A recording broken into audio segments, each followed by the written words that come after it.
Jeans T shirt போட்டு வெளியே போகிறதுக்காக மேக்கப் பண்ணிட்டு வேகமாக கிளம்பிட்டு இருந்தா தாரிணி.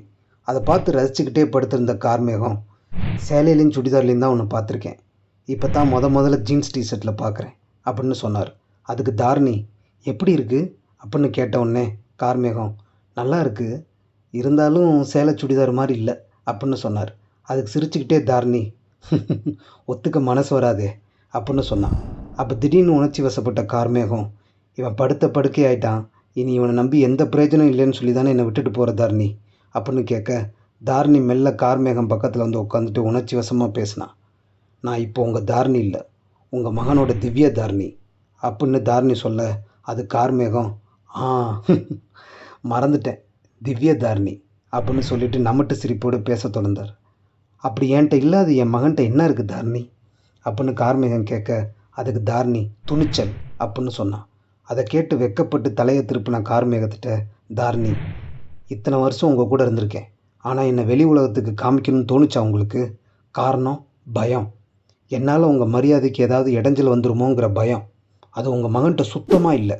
தன்னை உலகம் எப்படி நினச்சாலும் பரவாயில்லன்னு தைரியமாக என்னென்னை கூப்பிட்டுட்டு போக வந்திருக்கார்.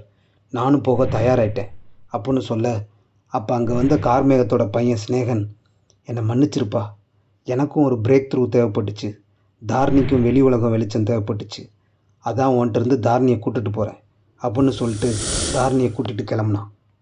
அதை பார்த்த கார்மேகம், தாரிணி போகாத தாரிணி, தாரிணி அப்படின்னு கத்த ஆரம்பித்தார்.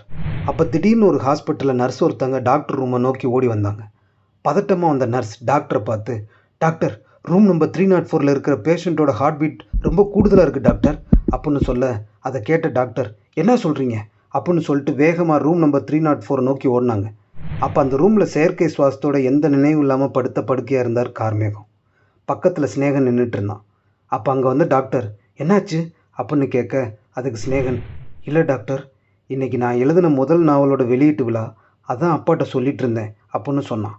அதை கேட்டு கோபமான டாக்டர், இந்த நாவல் புக்ஸ் அப்படின்னு எதுவும் அவர்கிட்ட பேச வேணான்னு சொல்லியிருந்தேன்ல, புரியாதா உங்களுக்கு?